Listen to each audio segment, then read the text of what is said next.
Hey guys, welcome back. I hope you are having an amazing day. Let's get right into the stories. The first one is an entitled People Story. When I first moved into my new house, I was excited to finally have a backyard where I could build a nice storage shed. The previous owners had let the yard go, so there was a lot of work to be done to get it looking nice again. After a few weeks of intensive landscaping, I had transformed the overgrown mess into a cozy little oasis, complete with a flower garden, stone pathway, and plenty of room for my new shed. I ordered one of those prefab sheds you can get delivered in a kit. My brother and I spent a weekend assembling it, and after we were done, I was thrilled with how it turned out. The neutral beige color blended in nicely with the newly refreshed yard. I outfitted the interior with sturdy wooden shelves to hold all my gardening tools and equipment. For the first few months, the shed was just what I had hoped for. It kept everything neat and organized. But of course, nothing that brings me happiness can last too long around here. Not with the Homeowners Association board members lurking around. Let me back up a bit and explain about the Homeowners Association here. When I purchased the house, I didn't realize there was a Homeowners Association. From my unpleasant introduction to them, I gathered that the Homeowners Association had been pretty laid back in the past, but recently some new members had joined the board, including a woman I'll call Karen. And Karen made it her personal mission to strictly enforce the most minor rules and regulations.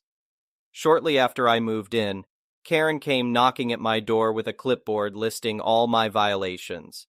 Most were total nonsense. My mailbox was the wrong color. My porch decor wasn't allowed, things like that.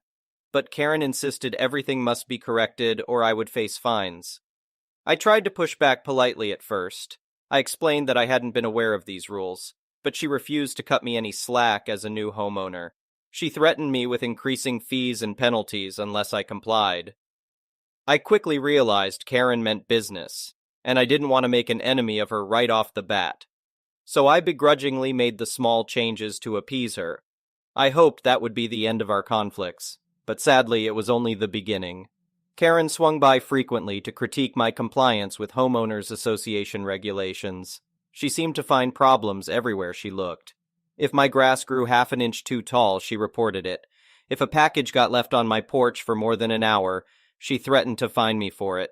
No matter how hard I tried to follow Karen's obsessive rules, I just couldn't seem to satisfy her.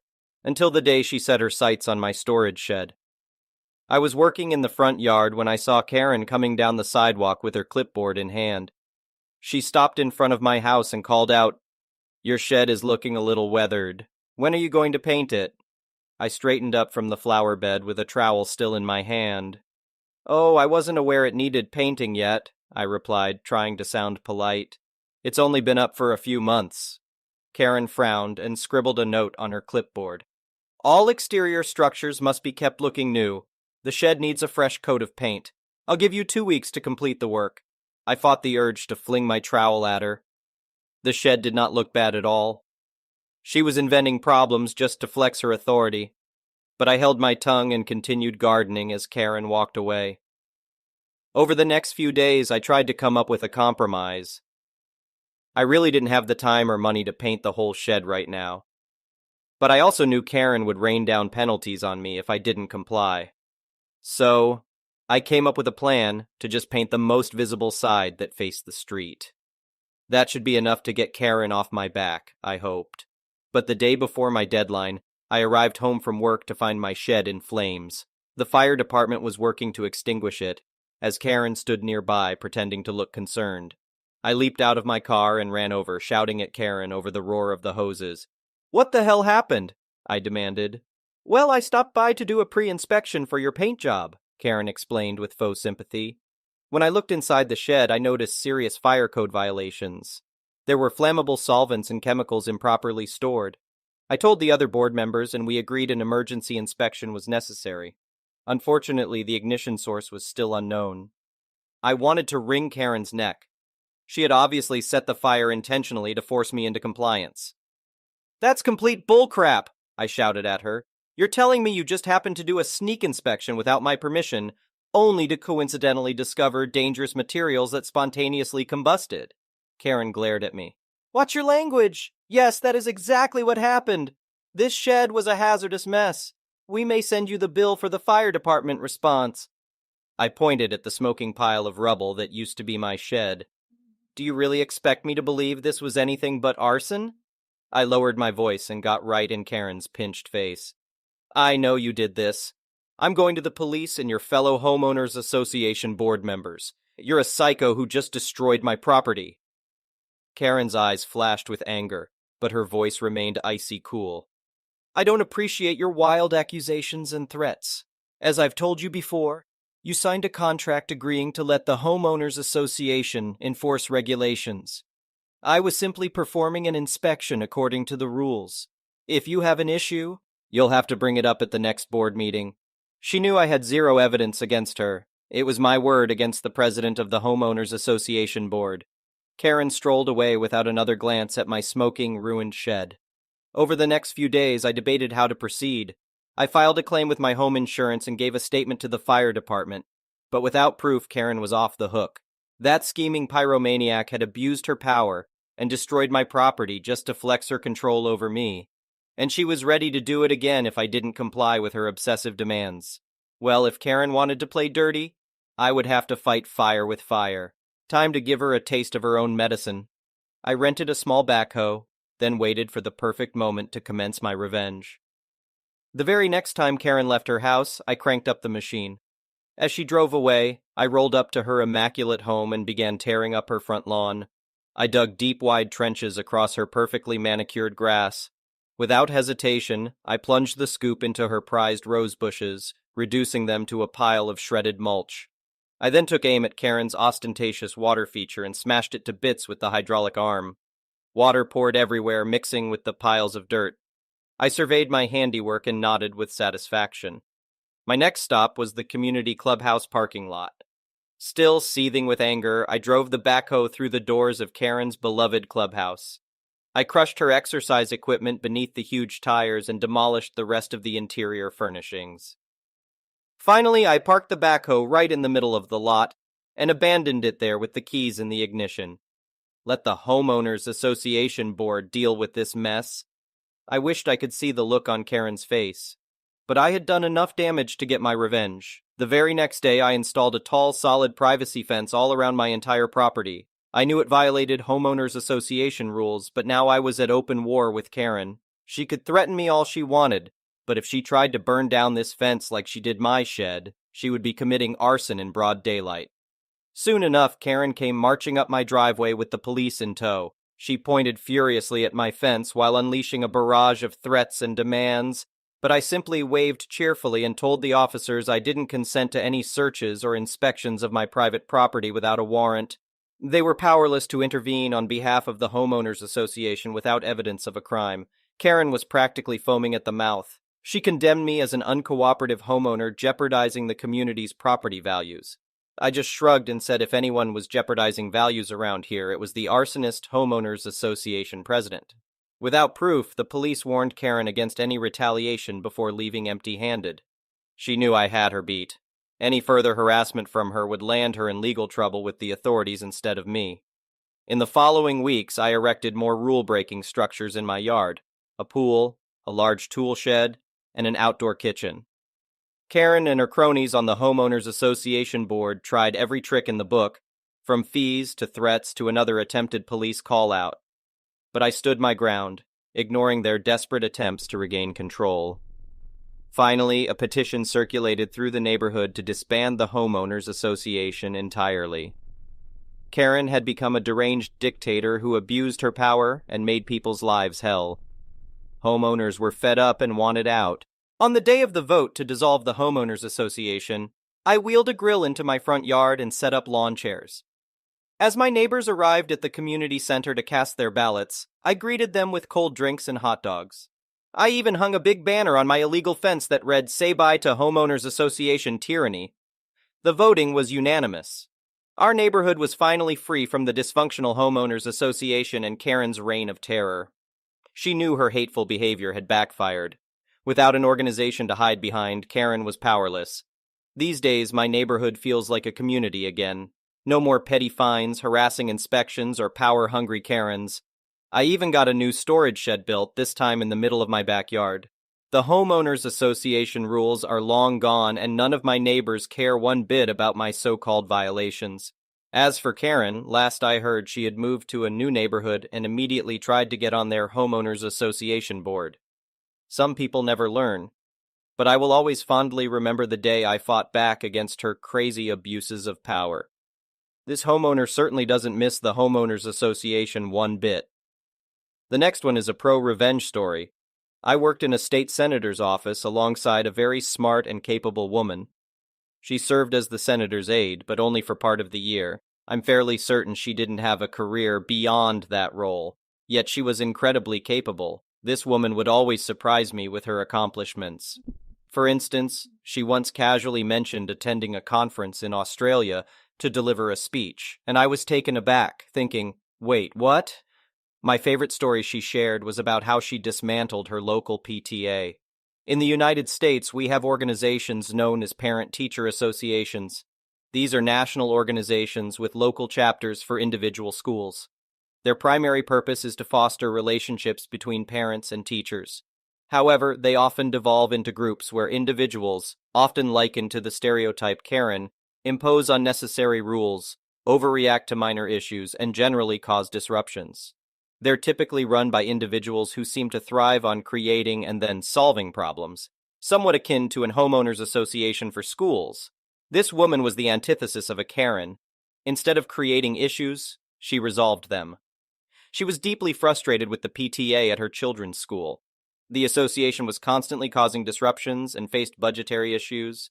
Matters came to a head when the PTA began banning field trips and recess and misused fundraising proceeds and membership fees on administrative costs, among other concerns.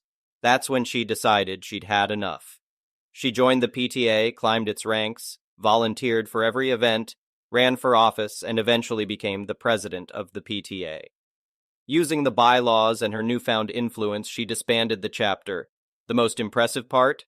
She then established her own local club to take the PTA's place, one free from the influence of a national parent organization and its bureaucracy. She successfully raised significant funds for exciting events, projects, and trips for the students. Her club operated far more efficiently than the PTA ever did. Thanks to her efforts, everyone at the school enjoyed a more harmonious environment. Truly, she was an extraordinary woman. The next one is a petty revenge story. Saw a couple who had filled their trolley with toilet roll arguing with an elderly couple who had asked for one packet because there wasn't any on the shelves and they'd ran out. These two were a right piece of work and being quite abusive to the elderly couple. I went over to the elderly couple and told them to finish their shopping and that I would come and find them. They go off and arsehole couple carry on what they're doing. When their backs are turned, I grab 2 packets out of their trolley, go and find the elderly couple and give it to them. I then went and found a shop assistant and told them about arsehole couple being abusive to the elderly, and when they get to the checkout, their trolley is taken off them and they're escorted out by security. This has made me extremely happy. The next one is a malicious compliance story. My dad was diagnosed with cancer last year. It's a severe type, cholangiocarcinoma, and by the time he was diagnosed, he was already at stage 4. Doctors estimated he had it for 2 years by then. Shortly after he informed me, I visited him where he resides, which requires a 2-leg flight from where I live and where our office is located, totaling almost 12 hours of travel from the originating airport to the destination airport. This visit was a year ago. Fast forward to a year later, I want to visit him again. He's managing with chemotherapy, but we're all bracing for any adverse event that might occur, after which things could become complicated and I might lose him. So I asked my employer if I could work from my dad's house. I'm running low on PTO. I live in the US, where most people receive 10 days a year of paid time off, excluding holidays, and since I already work from home, I assumed they would agree. However, my manager declined, stating I must use my PTO without providing a specific reason. I decided that spending time with my dad was more crucial, so I chose to use my PTO. A week before my flight, a project manager, different from my direct manager, contacted me. It turns out we have a client located just an hour's drive from my dad's place, and they require approximately 2 hours of on-site work. She inquired if I could spare a few hours to complete that task. I declined without offering an explanation. I sympathize with the project manager, and I usually support the idea of, since I'm here, I might as well complete this task now to save resources later. However, since my manager instructed me not to work, I won't. If they had permitted me to work from my dad's house, considering I already work remotely and my dad has a reliable internet connection, I would have accepted the brief assignment. Now my company will need to purchase plane tickets and cover another technician's time and expenses, including travel, car rental, accommodation, and daily allowances. What could have been resolved in 4 hours of my time, 1 hour of travel each way and 2 hours of actual work, has now expanded into 26 hours, two 12-hour travel durations and 2 hours of actual work, of another technician's time, in addition to the associated travel expenses. The next one is an entitled People Story. About 10 years ago, I had a metalworking project with 212-inch stainless steel tubing. When it was done, I had several feet left. I made a walkway guardrail and some other items, including large garden arches with plant shelves for my wife. My wife posted them on Facebook, and a random woman contacted her wanting to borrow one for a wedding arch. We didn't know her. She had seen the pictures and reached out to my wife. My wife explained that they were too big to move, but the woman showed up regardless. At first, she wanted to borrow it. I told her they were too large for a pickup truck. Being made of stainless steel, they were quite heavy. It took a forklift to put them in place, and they were anchored to the ground. She claimed she could arrange for someone to pick one up, and then asked if I could use a forklift to load it. I explained that I'd have to cut it loose from its anchors and re-weld it when it returned. I never intended to move it, and I would have to shift large landscaping stone blocks just to access it. She was insistent, saying she needed the arch or it would ruin her child's wedding. She then asked if I could paint it white. The advantage of stainless steel is that it doesn't need painting. It's challenging to sand, prep, prime, and paint polish stainless steel. After painting, the steel would need the sanding scratches polished out, which I wasn't willing to do, so I firmly declined. She resorted to begging, crying, accusing us of ruining her daughter's life, and even screaming. My wife suggested she could have one custom made for about $4,400 and get it painted elsewhere. However, the woman didn't want to pay. She expected us to lend it for free.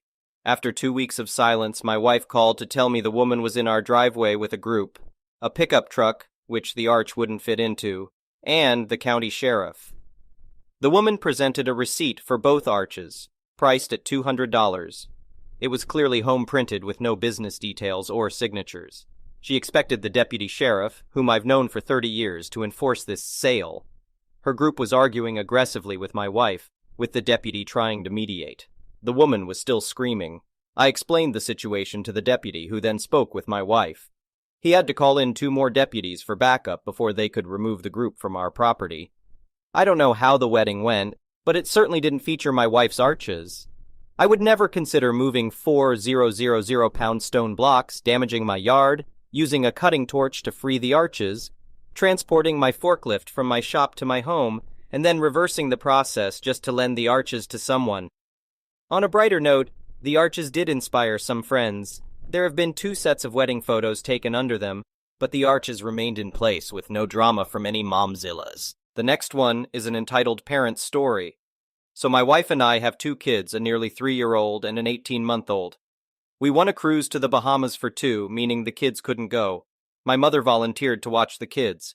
Great, it's all settled. We're going to get away for a week and have some time for ourselves. As the date approached, Mom started talking about having the kids at her house for the week. We told her we were under the impression that she was going to be at our house. All the kids' stuff is here. Our home is a single story and easy to track the kids in. It's significantly closer to all of their doctors for emergencies. We're talking 20 minutes versus an hour and a half. And our house is baby-proofed while hers is not. So we said we really felt they should be at our house. And if that didn't work for her, we would make other arrangements. She said our house was fine, but days later she mentioned she would prefer her house because my siblings, who still live with her, could help watch the kids. These are the same siblings we were told needed instruction on how to be nice to toddlers, which is why we weren't invited to Thanksgiving. We declined, saying we'd arrange support through our own channels, people we know and trust, who can pop in to offer relief and assistance. We left for our trip. However, as we were showing Mom where everything was and going over food and snacks, She seemed more interested in playing with the kids than learning where the diapers were. On the first day of the cruise, my wife used the boat's internet to video call and check on the kids. Everything seemed fine, but my mother told her not to call again for the rest of the trip, because it might upset the children. My wife didn't tell me about that part of their conversation right away, but as soon as she did, we called her back. When she answered, she was at her house with the kids, and we could see brand new kids' apparel and items in the background. I asked her what happened, and she said she was very sick and thought she had norovirus. Feeling extremely nauseous, she managed to call her brother, who lives 5 minutes from us, to pack the kids into my wife's car and drive an hour and a half to her house. I said, "So you were so sick that you couldn't watch the kids, but you could drive home in a car that wasn't yours and endanger kids that aren't yours. What if you passed out or started vomiting while on the freeway, potentially harming our children? Why didn't you call the list of people who said they'd help? Some had set aside parts of their weeks to assist, and one even stayed in a hotel to be nearby in case of an emergency. Now they're far from home and unaware of what's happening." Her initial response was that she truly was sick. I never accused her of not being sick, though I had my doubts. She then said I had no right to judge her decisions, that she didn't have to justify herself to me, and that she wasn't obligated to watch my kids. I told her to take my kids home, as someone else would watch them. When she dropped the kids off, she was rude to their new caretakers. Once I knew the kids were safe, I sent her a message saying she clearly didn't respect us as parents. It doesn't matter how many kids she raised, these are ours. We have the right to know what's happening with our children. Any responsible person would have called and asked us what to do before taking such actions. If roles were reversed, she would have been furious, and I know this because I've seen her react before. She didn't need to see the kids again if she was going to undermine us and then act immaturely when confronted. The next day she replied saying she didn't realize her actions were so far out of expected parameters and acknowledged that parents have their own rules. However, she never apologized. We blocked her on social media and haven't spoken to her since. Thank you for watching. I would really appreciate it if you could like the video and subscribe to our channel if you haven't already.